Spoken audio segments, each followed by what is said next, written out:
কেমন লাগছে ব্যাপারটা, মানে আমি ভাইরাল হতে পারি এরকম আর কি আমি কখনো ভাবিনি।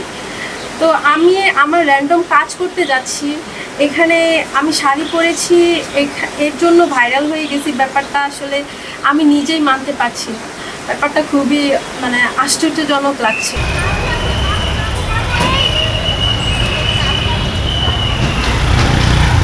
শাড়ি সবসময় পরা হয় না, আমার বিভিন্ন ফাংশন বা অকেশন থাকলেও ওইগুলোতে স্পেশালি শাড়ি পরি।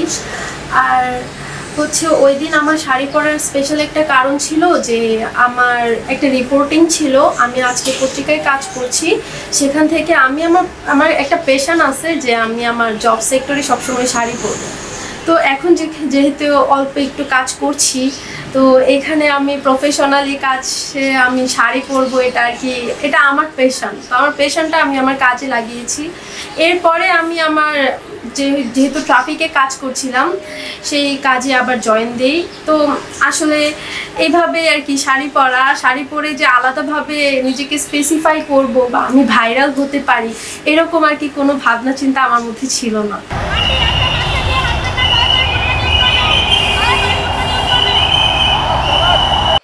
Cinematic display, photography master, performance expert, NextG N9। ওই দিনের গল্পটা আসলে খুব স্পেসিফাই করার মতো কিছু না।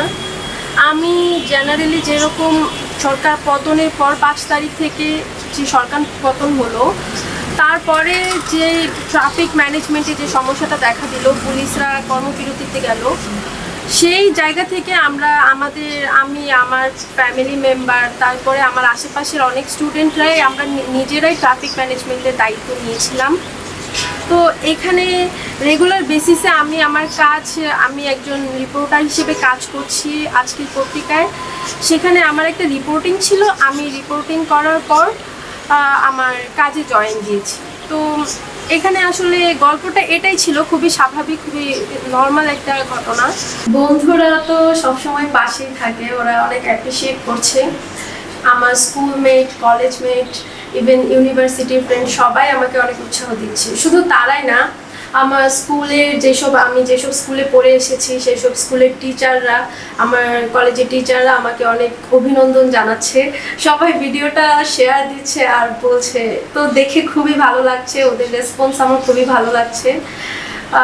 এটা আসলে আমি এক্সপেক্ট করিনি, খুবই আনএক্সপেক্টেডলি সব হয়েছে আর কি।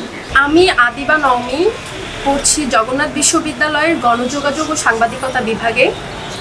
আমার পরিবার সম্পর্কে যদি আমি বলতে চাই তাহলে বলবো যে আমি আমার ভাই বোনের কাছেই থাকছি। আমার বাবা মা অনেক আগেই মারা গেছেন।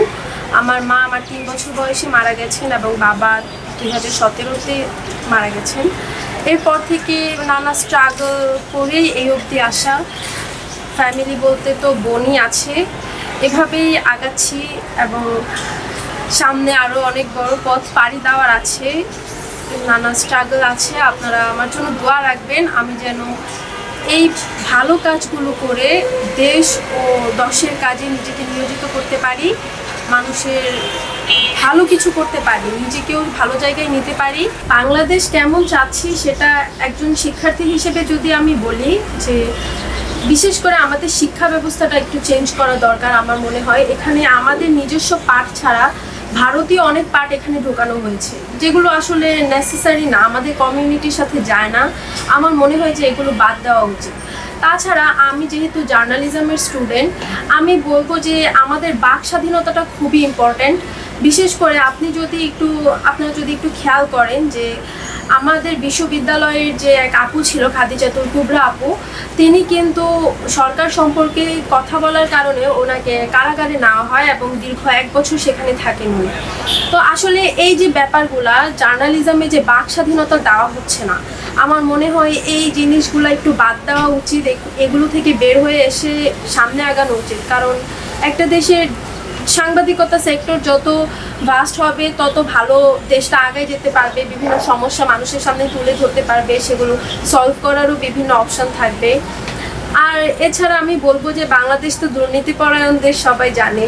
তো এই দুর্নীতির জায়গাগুলো, ঘুষ জিনিসটা যেন বাদ দেওয়া হয়, জায়গা যেন হ্যারাসমেন্ট হতে না হয়, এই জিনিসগুলো বাদ দেওয়া উচিত। আমি আগামী বাংলাদেশটাকে আরও সুন্দর করে এবং আরও সাজানো গোছানোভাবে দেখতে চাই।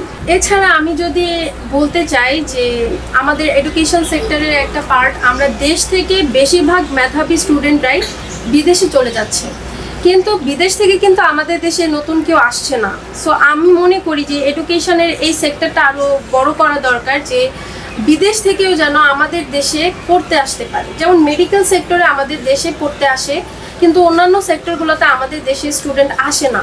তো আমি বলবো যে এই দিকটাতে সরকারের একটু খেয়াল রাখা উচিত, যে নতুন যে শিক্ষার্থীরা আছে এবং বিদেশি শিক্ষার্থীরা যারা আমাদের দেশে আকৃষ্ট হতে পারে, তারা যেন আমাদের দেশে পড়তে পারে।